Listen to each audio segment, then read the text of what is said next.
इसलिए महात्माओं की मेहनत परिश्रम कभी व्यर्थ है। किसी भी युग में, सतयुग हो, त्रेता हो, द्वापर हो या कलयुग हो, उसमें बेकार नहीं जाए। पर आप उसका उपयोग क्यों न ले लो उपस्थिति में, मौजूदगी में।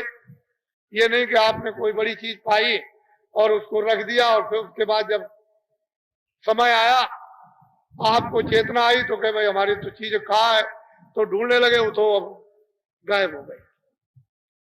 फिर अफसोस करते रह जाओ। और समय उतना ही है, सीमित। दूसरा समय तो आपको मिलने वाला नहीं। तो इसलिए अमोलक वस्तु ले लीजिए, ये नामदान, ये सर्वोपरि नामदान, इससे बड़ा और कोई दान नहीं। सारे संसार की बादशाहत आपको दे दी जाए तो कण के बराबर भी नहीं। ये नामदान है, सच्चा आत्माओं का धन।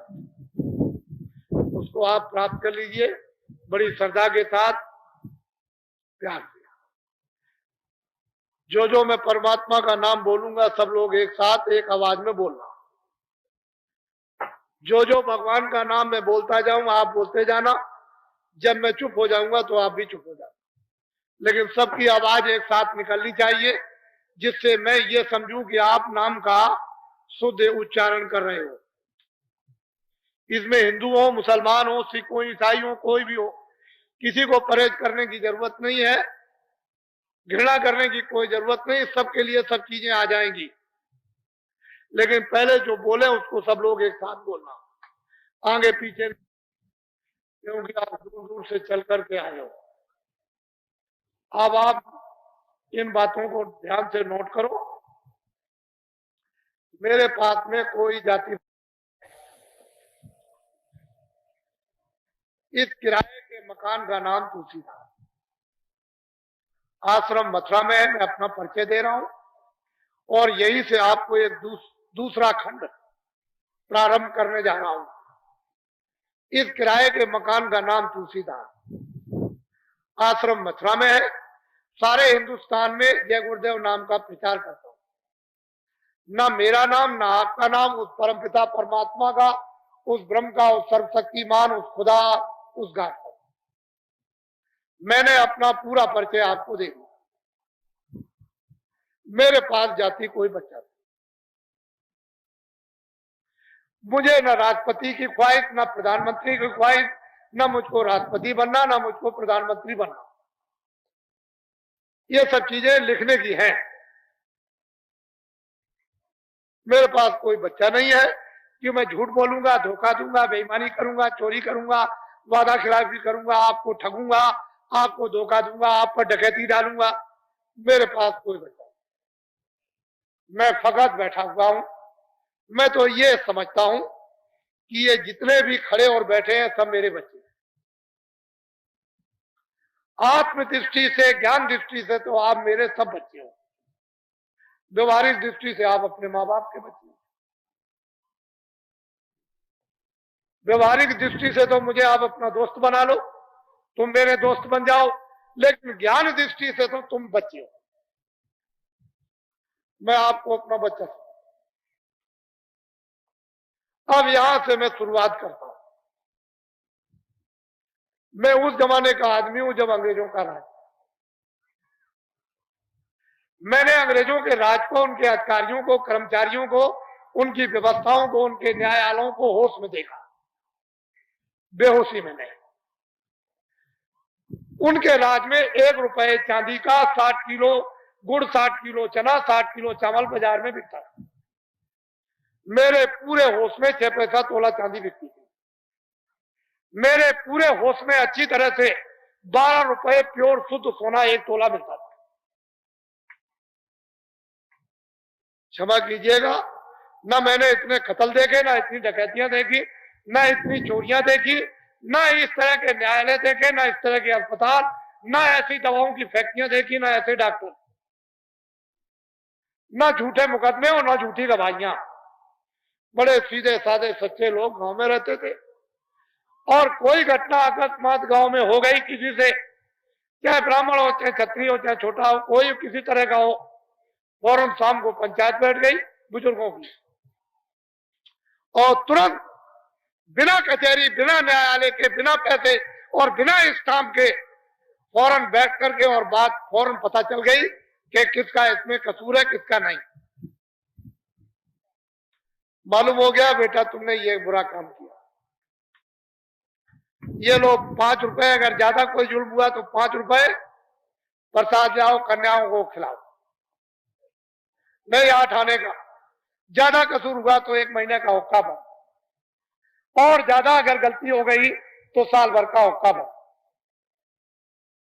फौरन कहा कि मैं पैर छूता हूं, इन सब के पैर छुओ और माफी मांगो। माफी मांगी, पैर छुए, अब आइंदा नहीं। फैसला हो, सब में मोहब्बत, सब में प्यार, मिलजुल करके रहते थे। चाहे कोई भी गांव की घटना हो, ब्याह की हो, शादी की हो, मरी की हो, सब लोग उसके दरवाजे पर। 30 त्योहार में सब मैंने जमाना होश में देखा, और 30 साल सत्याग्रह देखा। 30 साल पूरा सत्याग्रह देखा, स्पीचें सुनी, व्याख्यान सुने, लेक्चर सुने। ये बताया गया कि अंग्रेज हैं, ये जमींदार हैं, ये राजे हैं, ये बड़े दुराचारी हैं, बड़े अत्याचारी हैं, और बड़े ये, और इस तरह से ये सब हमने सुना। 30 साल सत्याग्रह, और उसके बाद 48 में आजादी भारत को मिल गई। तो उस आजादी में न रेडियो का योगदान, न अखबारों का। ये जो भूमद्योतक बैठे हुए सब योगदान इन्हीं का। हमने पूरा जमाना देखा, और ये योगदान, न अखबार न रेडियो, ये भूमद्योतक। 48 में आजादी मिल गई, कचहरी मिल गई, अधिकारी मिल गए, फौज मिल गई, खजाना मिल गया, ये मिल गया, कागज पत्र मिल गए, छात्र मिल गए, काश्तकार मिल गए, दुकानदार मिल गए, फैक्ट्रियां मिल गई, सारा सामान आपको मिल गया।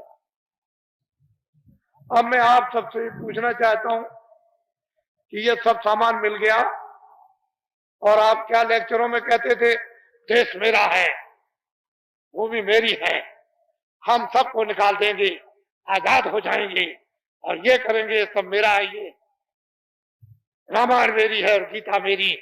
ये सब बड़े बड़े लंबे चौड़े भाषण सुने, हम भी देखते सुनते रहे। ये सब 48 में आजादी मिल गई। तो मैं आपसे ये पूछना चाहता हूं कि अब आप ये काम क्यों करते हैं? बच्चों को मारना, छात्रों को मारना, स्कूल जला देना, कारखाने जला देना, दुकानदारों को मार डालना, दफ्तर जला देना, कर्मचारी अधिकारी मारना, इनको मारना, काश्तकारों को मारना, मजदूरों को मारना, रेल को जला देना, बसों को जला देना, इनको जला देना, उनको जला देना, और अनाज को जला देना। अब आप ये काम क्यों करते? मैं आपसे पूछता हूं, इससे ये पता चलता है कि आपका देश में आपके कारखाने नहीं है, आपके दफ्तर नहीं है, आपके छात्र नहीं है, आपके स्कूल नहीं है, आप मतलब ये रामायण नहीं, न गीता नहीं है, आपके ये काश्तकार नहीं है। इससे तो ये मालूम होता है कि आपके कुछ है ही नहीं। अब आपने ये काम क्यों किया, मुझे ये बताइए। 40 सालों को मुझे देखते देखते हो गए। ये सारा बोझा आंदोलन का, हड़ताल का, तोड़ का, फोड़ का, राजनी का, मार का, पीट का, कत्लेआम का, मैंने इन सब का आंकड़ा निकाल रखा है कि 40 सालों के अंदर इस प्रजातंत्र में इतना आदमी, इतना छात्र, इतने कर्मचारी अधिकारी, इतने काश्तकार, इतने बच्चे, इतने मजदूर मारे गए कि अंग्रेजों के पौने 200 साल में नहीं मारे गए। ये आपने काम क्यों किया?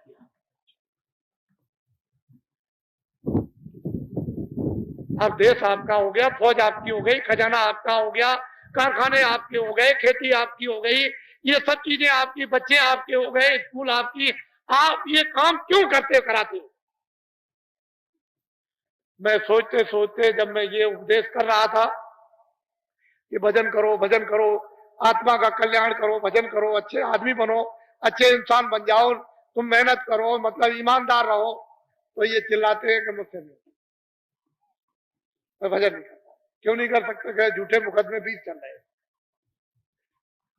हमारा घर लुट गया, हमारी खेती चली गई, हमारे बच्चे मार दिए गए, हमारा कारखाना जला दिया, हमारे दफ्तर को तोड़ दिया, हमारी स्त्री मारी गई, बच्चा मारा गया, हमारा पति मार दिया गया, हमसे भजन नहीं होगा। अब ये सब चिल्लाते चिल्लाते चिल्लाते मैंने सोचा कि शायद उत्तरी प्रदेश में घटना होती हो। तो बाबा जी ने सर्वे को करने के लिए 4 फरवरी सन 86 को एक काफले की घोषणा की कि एक काफला निकलेगा सर्वे करने के लिए, वो 12 प्रांतों में जाएगा। उसकी घोषणा हुई 12 प्रांत और 90 दिन चलेगा। 90 उसके पड़ाव पड़ेंगे, 90 दिन होंगे, 10,000 किलोमीटर की यात्रा होगी। आप लोग जल्दी से तैयार हो जाओ। 4 फरवरी को ये मथुरा से चला 86 में, और ये मथुरा से चला, पूरब में इधर गया, फिर बिहार गया, फिर बंगाल गया, फिर आसाम गया, कुछ हिस्सा मेघालय, कुछ हिस्सा नागालैंड, फिर ये आपके उड़ीसा गया, और फिर मध्य प्रदेश गया, महाराष्ट्र गया, और गुजरात गया, और राजस्थान गया, और हरियाणा। 4 मई को मथुरा में वापस आ गया, 90 दिन पूरे। मेरे साथ 675 आदमी थे। फिर मुझे एक आदेश हुआ कि अभी पूरा सर्वे नहीं हुआ है, एक दूसरा काफला और निकाल दो। तो दूसरे काफले की एक घोषणा हुई कि वो 26/12/87 को 26/12/86 को चलेगा, 26/12/86 को चलेगा। और वो उस काफले की तैयारी हुई और 26/12/86 को मथुरा से चला। उसका पड़ाव 27 और 28 को अयोध्या में सरजू जी के किनारे। इतना आदमी इकट्ठा हुआ सरजू जी के किनारे अयोध्या में कि दोनों मेले पीछे हो गए। इतना दोनों मेलों में आदमी इकट्ठा नहीं होता जितना कि 27 और 28 दिसंबर 86 को आदमी इकट्ठा हुआ। और वहीं से ये मेरे साथ में चला।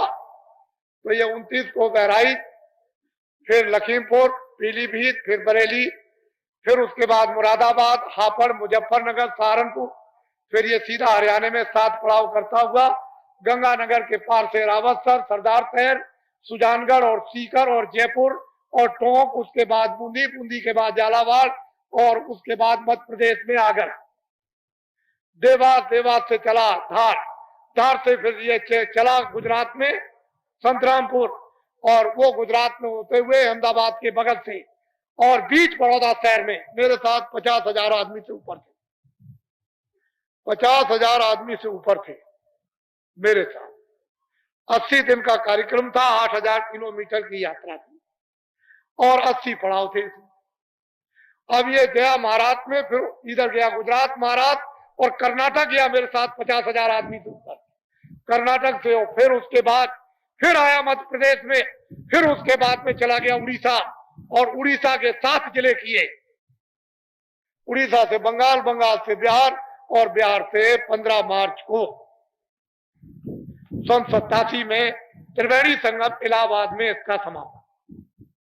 निर्विघ्न, कोई रास्ते में विघ्न, किसी प्रांत में विघ्न नहीं। और सड़कों पर मैं लाखों आदमी लेकर के चल सकता था, लेकिन मैंने ये सोचा कि व्यवस्था में बाधा पहुंच जाएगी। हमारे कर्मचारी, चलने वाले, यातायात के हमारे काटकार और जितने भी और लोग हैं, वो व्यवस्थित ढंग से नहीं रह सकेंगे, अव्यवस्था हो जाएगी।